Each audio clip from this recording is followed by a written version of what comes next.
জলকামান আন্দোলনকারীদের নিয়েও কথা হয়েছে, কিন্তু আমরা একদম নারী ইস্যুটা, যে বিষয়গুলি এখন চলছে, ধর্ষণ, ধর্ষণ বিরোধিতা, আইন বলা, আইন চাওয়া, রাস্তাঘাটে উত্তক্ত করা, মানুষকে কোনো পোশাক আশাকের ব্যাপারে প্রশ্ন তোলা, এটা নিয়ে আবার এক ধরনের কমিশন তৈরি করা। জাতীয় নাগরিক পার্টির, আমি আর তালিকা লম্বা করলাম না, আমি একদমই বলি নারীর প্রতি দৃষ্টিভঙ্গির বিষয়ে জাতীয় নাগরিক পার্টির সুস্পষ্ট অবস্থান কি, মানে আমরা এই ব্যাপারে আপনাদের চিন্তাটা কি? ধন্যবাদ খালেদ মজিদ ভাই। আপনার মাধ্যমে আপনার অনুষ্ঠানের সকল দর্শককে সালাম ও শুভেচ্ছা জানিয়ে শুরু করছি। সেই সাথে আমাদের সকলের যে কেন্দ্রবিন্দু, মনোযোগের কেন্দ্রবিন্দু গত কয়েকদিন ধরে যিনি ছিলেন, আসিয়া, উনি আজকে ইন্তেকাল করেছেন এবং উনি একটি দীর্ঘ সংগ্রামের মধ্য দিয়ে তার দেহাবসান ঘটেছে। এবং আমি বলবো যে এটা এক ধরনের, এটা একটা কিলিং। এবং তার বিধি আত্মার মাগফিরাত কামনা করছি। সেই সাথে আর কোনো বোন যাতে বাংলাদেশে এইভাবে ধর্ষিত না হন, কোনোভাবে বিব্রত না হন, কোনোভাবে হ্যারাসমেন্টের শিকার না হন, সেটার একটা আশা জানিয়ে আমি আমার বক্তব্য শুরু করছি। এখানে বাংলাদেশে যে ধরনের পরিস্থিতির মধ্য দিয়ে আমরা এই আজকের নতুন পরিস্থিতিতে এসে উপস্থিত হয়েছি, সেখানে নারীর অংশগ্রহণ, নারীর এখানে নিরাপত্তা, এই বিষয়গুলো সবসময়ই কোনো না কোনো সময়ে এটা কখনো মনোযোগের কেন্দ্রবিন্দু থেকে সরে গিয়েছে, কখনো কখনো আবার মনোযোগের কেন্দ্রবিন্দুতে এসেছে। কিন্তু যখনই মনোযোগের কেন্দ্রবিন্দুতে এসেছে, তখনই কোনো না কোনো ঘটনার মধ্যে দিয়ে, যেটা মানে যথাযথ মর্মান্তিক কোনো না কোনো ঘটনার মধ্যে দিয়ে এটা এসেছে। কিন্তু আমরা আমাদের জায়গা থেকে আমরা আমাদের পার্টিগত অবস্থান বলেন এবং সেই সাথে অভ্যুত্থানের মধ্য দিয়ে যে নতুন নিউ ফাউন্ড রিয়েলাইজেশন আছে, সেটার মধ্য দিয়ে আমরা আসলে নারীকে তার যে পলিটিক্যাল যে স্ফিয়ারে তার যে আবর্তন, সেটাকে আমরা যেভাবে একনলেজ করি, সেটার ব্যাপারে যদি আমি একটু বলতে চাই, যে বাংলাদেশে প্রত্যেকটি মানুষের বিপক্ষে লেলিয়ে দেওয়া হয়েছে এবং সেটার একটা একটা সুচারু মেকানিজম বাংলাদেশের মধ্যে আছে।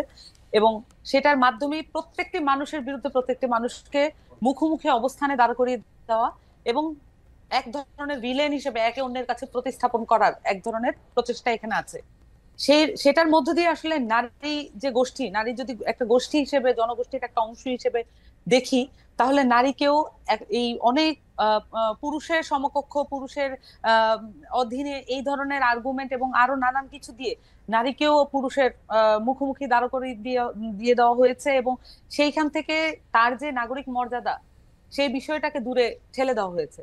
নাগরিক মর্যাদার বিষয় যদি আসে, তাহলে কিন্তু নারী পুরুষ এবং তার যেই জনগোষ্ঠী জাতিগোষ্ঠী যাই হোক না কেন, সেখানে নাগরিকত্বের আমব্রেলার আন্ডারে সকলেই চলে আসেন এবং সেই নিরাপত্তা এবং সেই যে তার যে কালেকটিভ মেকানিজম, সেটা সকলেই নিজস্ব জায়গা থেকে পালন করতে সামান্তা, পারবেন। সামান্তা, আমি আমি যদি এই পর্যায়ে, আমরা আলোচনাটা একটু বিস্তার করব, আমি যদি এই পর্যায়ে শুধু আপনার কাছ থেকে এই প্রসঙ্গটাতে একটু যাই, যে জুলাই আগস্টে আওয়ামী লীগ পতনে যারা কাঁধে কাঁধ মিলিয়ে অংশগ্রহণ করেছিলেন, তাদের মধ্যে একটা বড় অংশ তো অবশ্যই নারী ছিলেন, কিন্তু তার মধ্যে একটা বড় অংশ মনে করছে যে নারীদের ঘরে ফিরে যেতে হবে।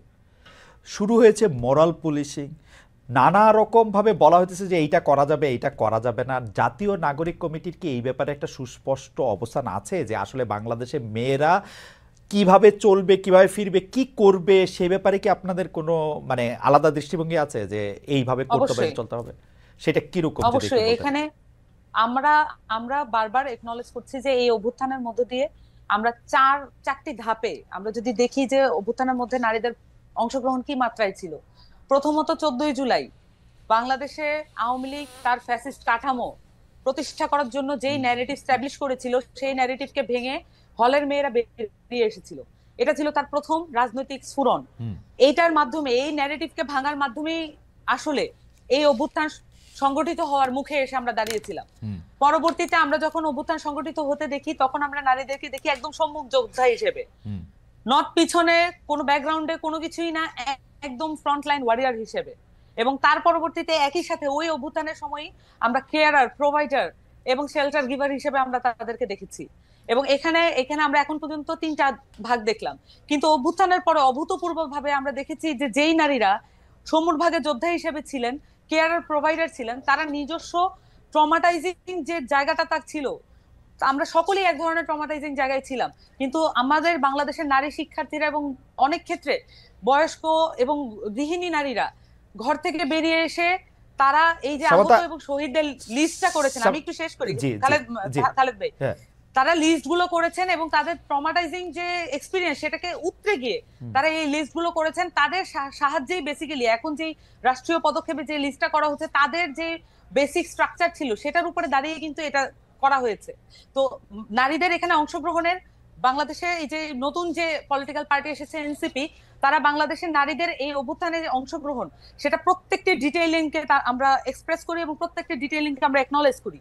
এবং এই ডিটেইলিং এর মাধ্যমে আমরা বলি যে বাংলাদেশের নারীদের যেই পলিটিক্যাল এজেন্সি, সেটা এই 4টি ভাগে আমরা যদি দেখি, ভবিষ্যতেও যখন নারীরা নেতৃত্বের জায়গায় আসবে, এই 4টি জায়গায় তারা নিজেদেরকে প্রতিষ্ঠা করবে। আমি আর একটু পরিষ্কার হওয়ার জন্য বলি যে আপনাদের দল কি মনে করে নারীদের কোনো একটা নির্দিষ্ট পোশাক তার জন্য বাধ্যতামূলক হওয়া উচিত বা পোশাকহীনতা বাধ্যতামূলক হওয়া উচিত?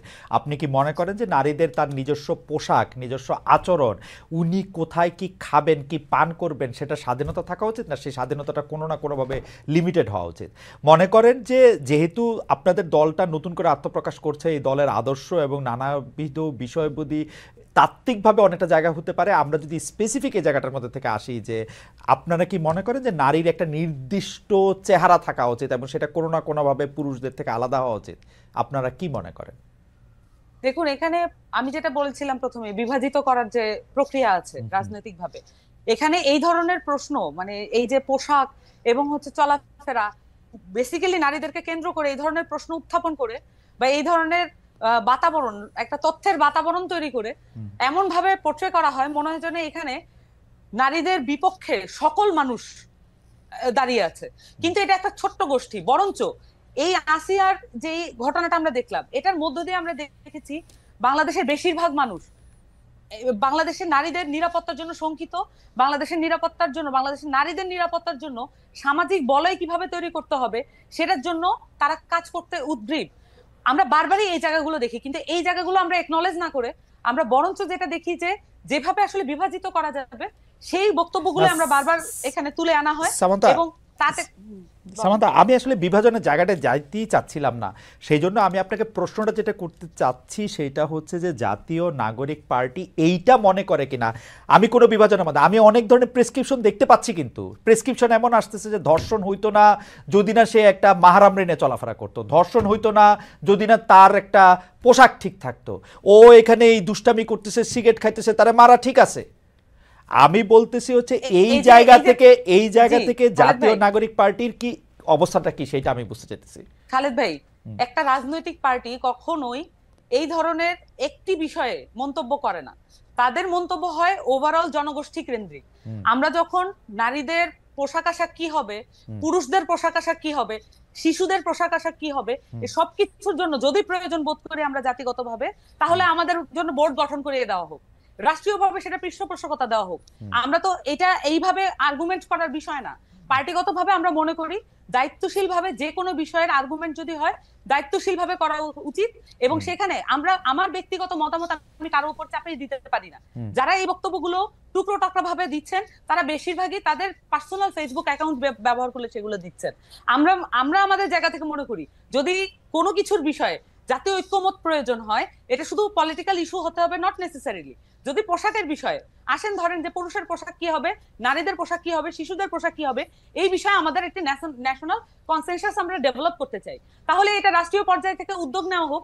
সেখানে অ্যানথ্রোপোলজিস্ট থেকে শুরু করে বায়োলজিস্ট এবং হচ্ছে যারা পোশাক ডিজাইনার আছে এবং যারা হচ্ছে আরো যারা গবেষক আছেন সকলকে ইনক্লুড করা হোক। আসেন আমরা আলাপ করি মানুষ পোশাক আশাক পরবে। সামান্তা, ব্যর্থতাটা মনে আমারই, আসলে আমি প্রশ্নটা বুঝতে পারতেছি না। আমি জানতে চাইতেছি জাতীয় নাগরিক পার্টির চোখে নারী আর পুরুষ দুইটা আলাদা অস্তিত্ব কিনা। ওকে, এটা একটা খুব গুরুত্বপূর্ণ কোশ্চেন।